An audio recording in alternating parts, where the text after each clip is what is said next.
Hello my dear students, कैसे हैं आप। स्वागत है आपका अपने इस प्यारे से चैनल मैथ संगम में। क्लास 11 के सेट थ्योरी की ये क्लास 4 है, जिसमें हम लोग आइए देख लेते हैं क्या क्या पढ़ने वाले हैं। एक बार ओवरव्यू कर लेते हैं। इस क्लास में हम लोग कॉम्प्लीमेंट ऑफ सेट्स पढ़ेंगे, डिफरेंस ऑफ सेट्स पढ़ेंगे, वेन डायग्राम पढ़ेंगे, union and intersection of sets पढ़ेंगे और प्रॉपर्टी ऑफ सेट्स पढ़ेंगे।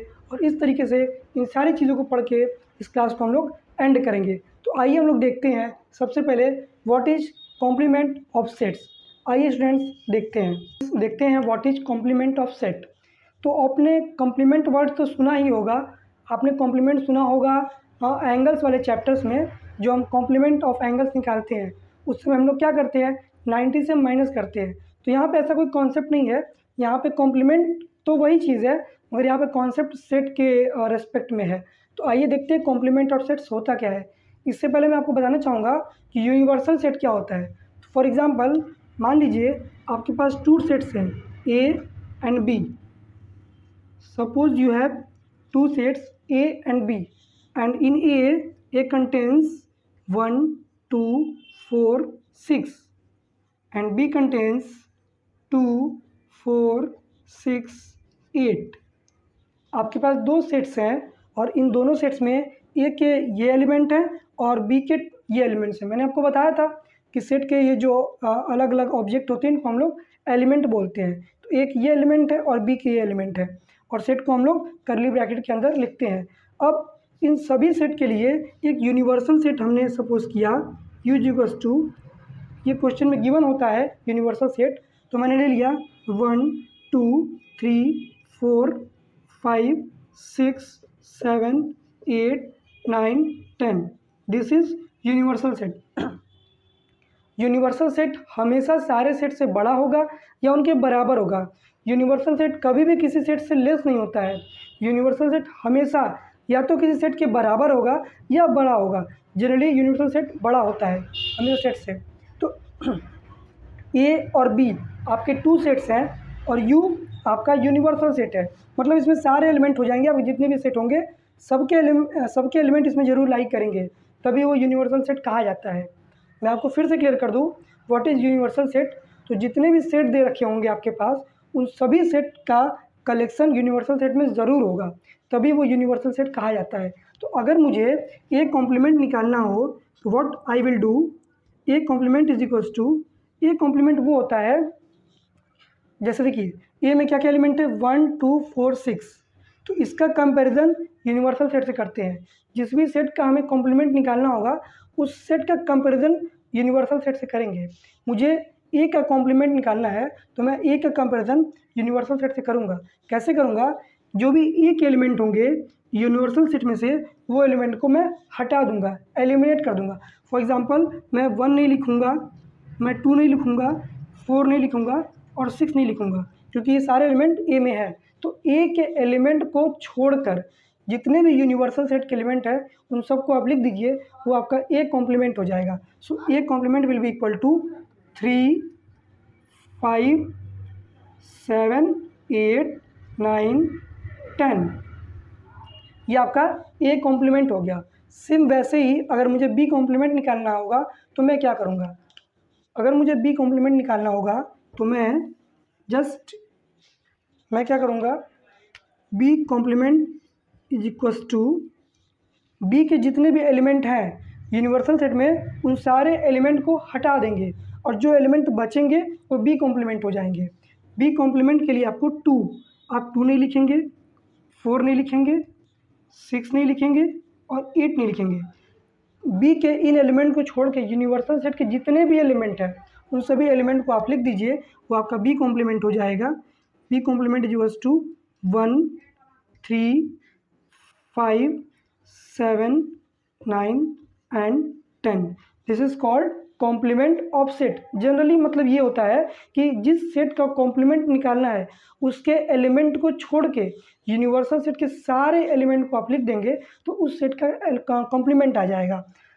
कॉम्प्लीमेंट को दो तरीके से शो करते हैं, या तो आप बी कॉम्प्लीमेंट ऐसे लिखिए बी डैश, या लिख दीजिए बी छोटा सा सी, ये भी आपका बी कॉम्प्लीमेंट का रिप्रेजेंटेशन हो जाएगा। तो आइए अपना नेक्स्ट टॉपिक देखते हैं हम लोग। हमारा नेक्स्ट टॉपिक है डिफरेंस ऑफ सेट्स। यहाँ पे हमारे पास दो सेट्स गिवन होंगे, सपोज ए एंड बी, और उन दोनों को हमें सब्ट्रैक्ट करना है, उनका डिफरेंस निकालना है। तो डिफरेंस को हम लोग ए माइनस बी, अगर ए बी का डिफरेंस निकालना है, या फिर बी माइनस ए लिखते हैं। मगर ध्यान रहे ये दोनों इक्वल नहीं होते हैं। हम बोलते हैं difference of A and B, B minus A, मगर ये दोनों की वैल्यू इक्वल नहीं होती है। उसको हम लोग समझते हैं एग्जाम्पल से। सपोज करते हैं A is equals to A contains 1 2 3 4 and B is equals to 2 and 4 and we have to find A minus B. हमें ए माइनस बी फाइंड करना है। तो ए माइनस बी का डेफिनेशन क्या होता है कि ए के वो एलिमेंट ए माइनस बी में आएंगे जो बी में नहीं होंगे। मेरी बात ध्यान से सुनिएगा, मैं क्या कह रहा हूँ कि ए माइनस बी में वो एलिमेंट आएंगे ए के जो बी में नहीं होंगे। तो पहले आप देखिए कि ए के कौन कौन से एलिमेंट बी में हैं। तो देखिए ए के एलिमेंट 2 कॉमन है, 4 कॉमन है। हमें सब्ट्रैक्ट करना है बी को, ए माइनस बी, हमें बी को सब्ट्रैक्ट करना है। तो बी के जो एलिमेंट ए में होंगे वो हम लोग नहीं लिखेंगे। तो 2 कॉमन है दोनों में और 4 कॉमन है दोनों में। तो जो दोनों में कॉमन है बी के एलिमेंट, हमें बी को सब्ट्रैक्ट करना है, उसको हम लोग छोड़ देंगे, यानी कि 2 को एलिमिनेट कर देंगे, हटा देंगे, और जो एलिमेंट बचेंगे 1 3 ये आपके ए माइनस बी हो जाएंगे। और हाँ, ये ए माइनस बी हो जाएंगे। फिर से मैं समझा देता हूँ आपको एक बार और कि हमें ए माइनस बी करना है, यानी कि बी को माइनस करना है। तो 2 और 4 जो एलिमेंट होगा बी में वो इसमें से माइनस कर देंगे, जो एलिमेंट बचेगा वो हम लिख देंगे। अगर कोई एलिमेंट नहीं बचता है तो क्या आएगा, एम्प्टी सेट आएगा, यानी कि आप ऐसे लिख देंगे। और एम्प्टी सेट का रिप्रेजेंटेशन क्या होता है, 5। अगर कोई एलिमेंट नहीं बचता है, सारे एलिमेंट कॉमन हो जाते हैं। फॉर एग्जांपल इसमें भी 2 4 है, इसमें भी 2 4 है, 1 3 है ही नहीं, तो आप माइनस करेंगे तो सारे एलिमेंट हट जाएंगे, तो आपके पास एम्प्टी सेट आएगा, यानी कि 5 आएगा। ऐसे ही बी माइनस बी हम लोग फाइंड करते हैं। आइए देखते हैं बी माइनस ए क्या होता है। तो स्टूडेंट्स आइए हम लोग बी माइनस ए को फाइंड करते हैं। हमें इस बार फाइंड करना है बी माइनस ए। तो उसी डेफिनेशन से चलते हैं। हमें इस बार ए सब्ट्रैक्ट करना है, मतलब कि ए के एलिमेंट को बी में से माइनस करना है। कि ए के एलिमेंट कौन कौन से, 1 को माइनस करना है, 1 हट जाएगा। बी में से ए को माइनस करना है, ए को माइनस करना है, तो बी के एलिमेंट बचेंगे, ए माइनस हो जाएगा। और ए में क्या है, 3, इसमें 3 है, 3 भी माइनस हो जाएगा। इसमें 5 है, 5 भी माइनस हो जाएगा, 7 भी माइनस हो जाएगा। अब 1 3 5 7 इतने एलिमेंट माइनस हो गए। तो इस एलिमेंट को छोड़ के जो भी एलिमेंट बी में होंगे वो आपका बी माइनस ए की वैल्यू हो गया। तो क्या होगा, 2 4 2 4 8, ये आपके बी में वैल्यूज़ बची। यानी कि आप क्या कर रहे हैं, ए को सब्ट्रैक्ट करें, ए की जितनी वैल्यू है आप इसमें से माइनस कर दे रहे हैं।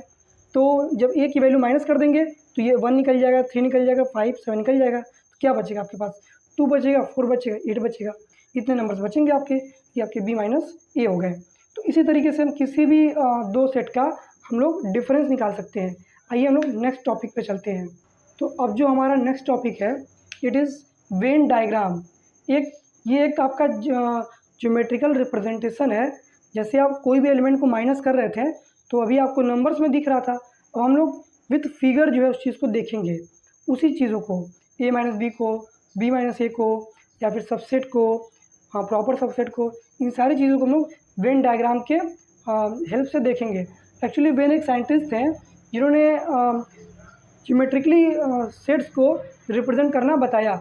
एक्चुअली इसका कॉन्सेप्ट जो है वो आयलर ने लेके आया। आयलर एक साइंटिस्ट हैं जिन्होंने ये कॉन्सेप्ट लेके आया, मगर उसको जो डेवलप करने का काम किया बड़े स्तर पे वो वेन ने किया। तो हम लोग इसको वेन डायग्राम के नाम से ही जानते हैं। एक्चुअली होता क्या है, इसमें किसी भी सेट को हम लोग एक सर्कल से डिनोट करते हैं। किसी भी सेट को हम लोग एक सर्कल से डिनोट करते हैं। फॉर एग्जांपल अगर मुझे शो करना है, अगर I have to show A is subset of B, अगर मुझे शो करना है कि ए बी का सबसेट है तो मैं उसको रिप्रेजेंटली कैसे रिप्रेजेंट करूँगा। ये आपका बड़ा सेट हो गया, रेक्टेंगल सेट। ये आपका यूनिवर्सल सेट होता है, ये कोई भी हो सकता है, आपको ऐसे बना देना है बस। और ए और बी दो सेट है, आपको दो सर्कल फॉर्म कर देने हैं, 2 सर्कल फॉर्म कर देने हैं।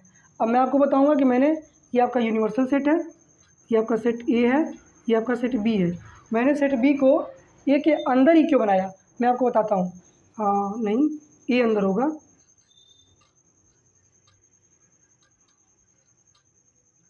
मैंने सेट ए को सेट बी के अंदर क्यों बनाया, मैं आपको समझाता हूँ। ये क्या लिखा हुआ है, A is subset of B, मतलब ए के सारे एलिमेंट बी में होंगे, यानी कि पूरा का पूरा ए बी में होगा। तो देखिए पूरा का पूरा ए का जो सर्कल है वो बी के अंदर है ना आपके पास। तो ये जो रिप्रेजेंटेशन है वो ए सबसेट ऑफ बी का है।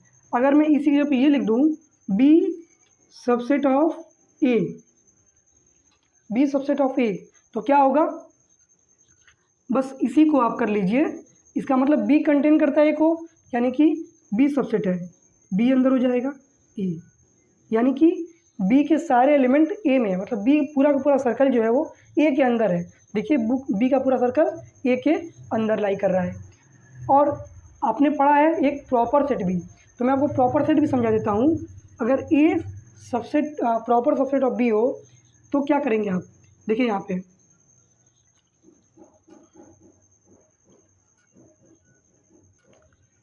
आपको मैंने बताया था ए प्रॉपर सबसेट ऑफ बी का क्या मतलब है।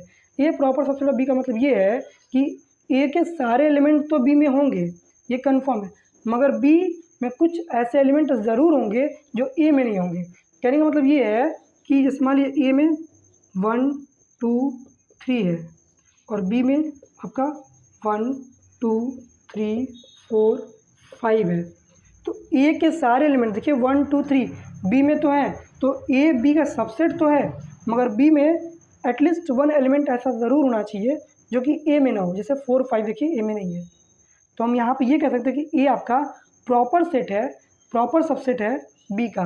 तो इसका मतलब कि बी में एक्स्ट्रा एलिमेंट होंगे। देखिए इसका रिप्रेजेंटेशन यही है,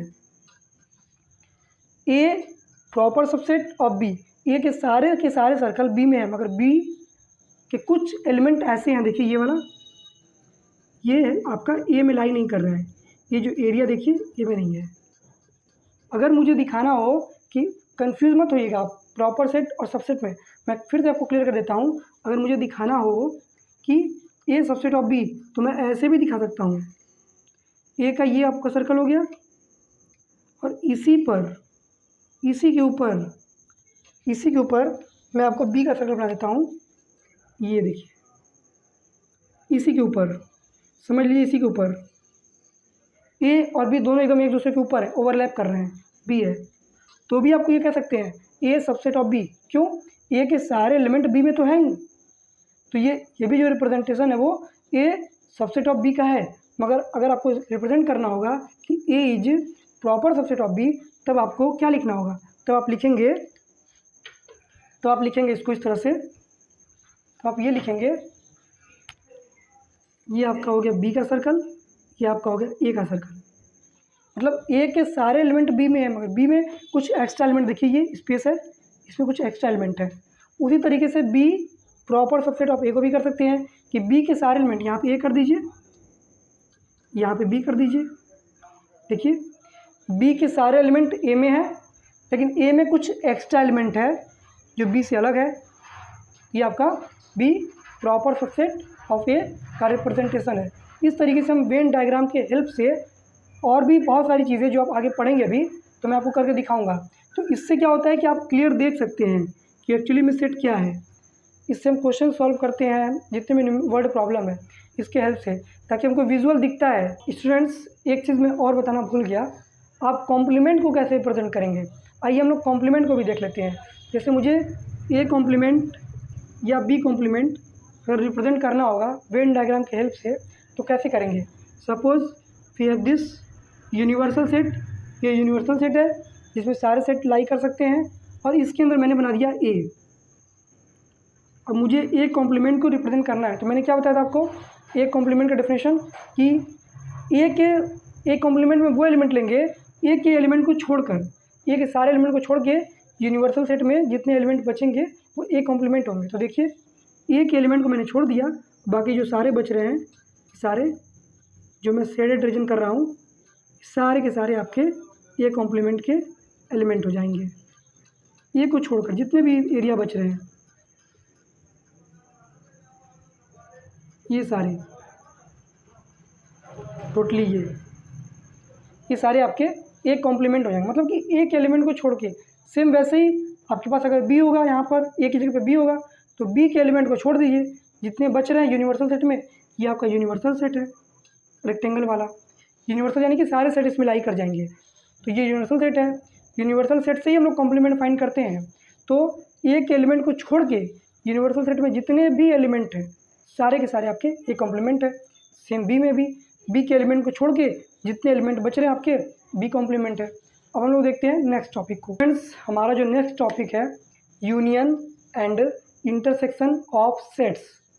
एक्चुअली सेट्स कोई नंबर्स तो है नहीं कि हम डायरेक्ट उस नंबर्स को ऐड कर सकते हैं।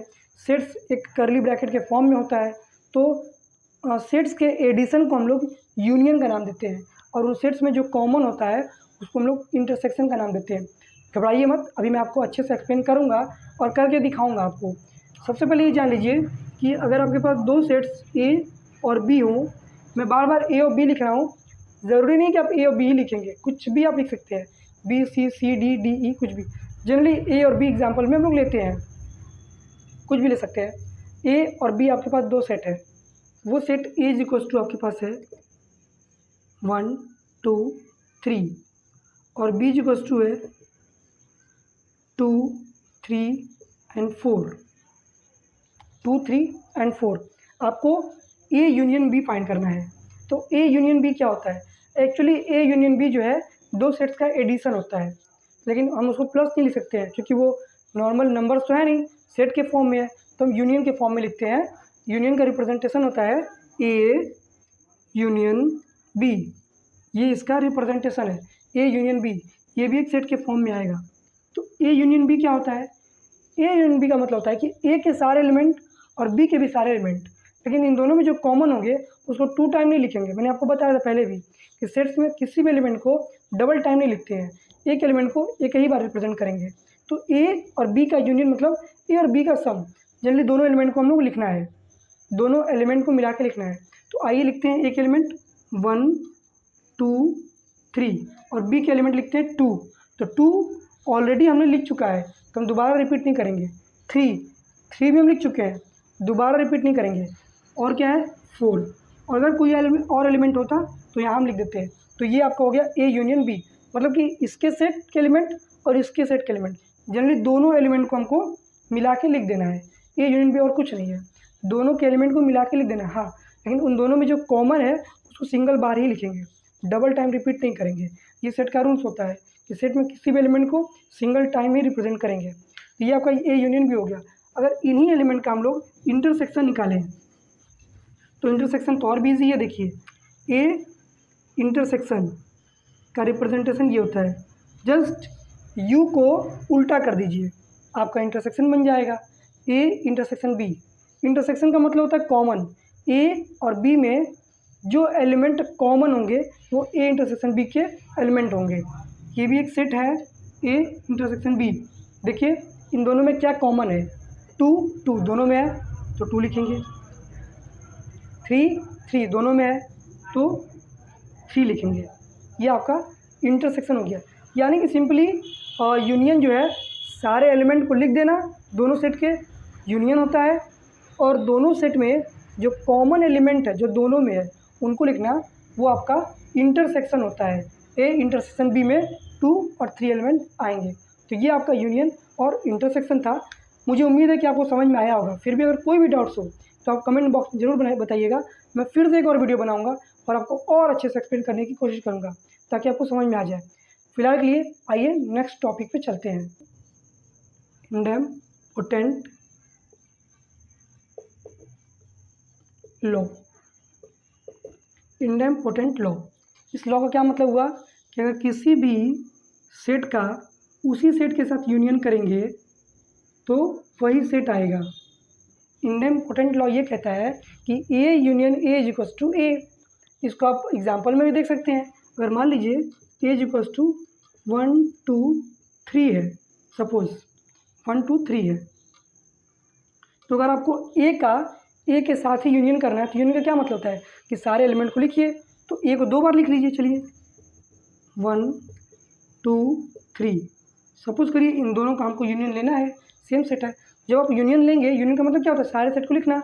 तो आप 1 2 3 एक एलिमेंट को लिखेंगे, फिर से एक एलिमेंट को लिखेंगे, तो 1 तो फिर से 1 आ गया, और सेट में रिपीट करना नहीं है। तो जब ए यूनियन ए करेंगे आप, तो क्या मिलेगा आपको, 1 2 3। देखिए एक एलिमेंट लिख दिए, जब दूसरे में देखेंगे तो 1 तो पहले से लिखा हुआ है, 2 भी लिखा हुआ है, 3 भी लिखा हुआ है, तो ए यूनियन ए क्या आ गया, देखिए 1 2 3 यही तो है। इसका मतलब ए यूनियन ए आपका ए आता है। First law it is idempotent law. Students जो सेकेंड लॉ होता है वो कम्यूटेटिव लॉ होता है।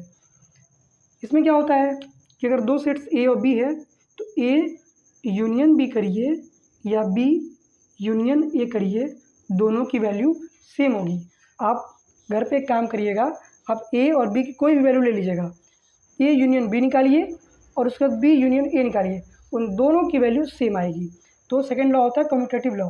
अलग अलग बुक में अलग अलग नाम से ये लॉ है, बट ये चूँकि दो सेट्स कम्यूट कर रहा है, मतलब अपना अपना प्लेस इंटरचेंज कर रहा है, इसलिए इसे कम्यूटेटिव लॉ कहते हैं। A union B equals to B union A. जो थर्ड लॉ है, जो थर्ड लॉ आपका है वो आपका है associative law. Associative law, associative law. अगर आपके पास 3 सेट्स हैं ए बी सी और A union B B union C is equals to A union B union C. अगर आपके पास 3 सेट ए बी सी हैं, तो आप बी यूनियन सी करिए, फिर ए से यूनियन करिए, या फिर ए यूनियन बी करिए, फिर सी से यूनियन करिए, दोनों की वैल्यू सेम आएगी। इसको हम लोग बोलते हैं एसोसिएटिव लॉ, क्योंकि इसको अलग अलग एसोसिएट कर रहे हैं। एक बार बी सी को एसोसिएट कर रहे हैं, ग्रुपिंग कर रहे हैं, और एक बार ए और बी को ग्रुपिंग कर रहे हैं, तो इस लॉ को हम लोग एसोसिएटिव लॉ बोलते हैं। एक लास्ट लॉ है जिसको हम लोग आइडेंटिटी के नाम से जानते हैं, उसका भी अलग अलग बुक में अलग अलग नेम होगा। आप कॉन्सेप्ट समझ लीजिए, नेम अपने बुक से देख लीजिएगा, जनरली आपको उस लॉ में आइडेंटिटी जरूर मिलेगा। तो मैं उसको आइडेंटिटी लॉ बोल देता हूँ, identity law for union, identity law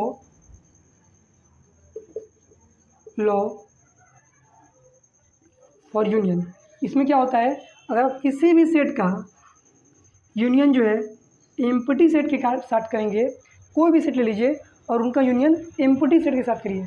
empty set मतलब कि उसमें कोई एलिमेंट नहीं है, तो आपको वही सेट मिलेगा, आपको सेम सेट मिलेगा। और लास्ट में आता है आपका 5th number distributive law. Same आपके पास मान लीजिए 3 सेट्स है, मान लीजिए 3 सेट है ए बी और सी, तो A union B intersection C equals to, ये जो यूनियन है वो डिस्ट्रीब्यूट होगा ओवर इंटरसेक्शन। देखिए कैसे आप लिख सकते हैं इसको, A union B intersection A union सी।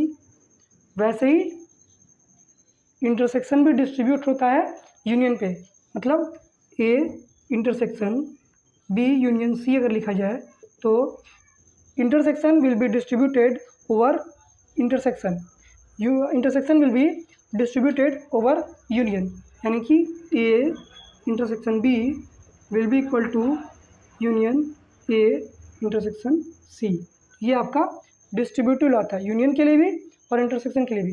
और जो लॉ मैंने आपको शुरू में बताया, इंडिपोटेंट, एसोसिएटिव और कम्यूटेटिव, ये तीनों लॉ इंटरसेक्शन के लिए भी सही है, यानी कि ए इंटरसेक्शन ए की वैल्यू ए ही आएगी जो मैंने यूनियन के लिए बताया, और मैंने बताया commutative law A intersection B या बी इंटरसेक्शन ए की वैल्यू भी सेम ही आएगी। और अब मैंने क्या बताया आपको, associative law A intersection B फिर बी इंटरसेक्शन सी, जैसे मैंने किया था यूनियन वाले में, जहाँ जहाँ मैंने यूनियन लगाया था एसोसिएटिव लॉ में, वहाँ पर इंटरसेक्शन लगा लीजिए, उसकी वैल्यू भी सेम होगी। तो ये कुछ प्रॉपर्टीज़ थे जो यूनियन और इंटरसेक्शन के लिए थे। आप वीडियो के नीचे कमेंट बॉक्स में आप ज़रूर बताइएगा कि आपको समझ में आ रहा है या नहीं आ रहा है, क्या मैं आपको समझा पा रहा हूँ या नहीं पा रहा हूँ। मैं सारे टॉपिक्स को ज़रूर क्लियर करूँगा, और मेरी ये कोशिश रहेगी कि आपकी जो भी डाउट्स है किसी भी क्वेश्चन में, मैं उसके लिए सेपरेट वीडियो ज़रूर बनाऊँ, चाहे किसी भी बच्चे का डाउट्स हो। तो आप ज़रूर बताएं आपको कैसा लग रहा है वीडियो, समझ में आ रहा है नहीं आ रहा है। फिर भी कोई भी डाउट्स होता है तो आप कमेंट बॉक्स में कमेंट करें, मैं वीडियो बना दूँगा। तब तक के लिए दीजिए मुझे इजाज़त। Thank you.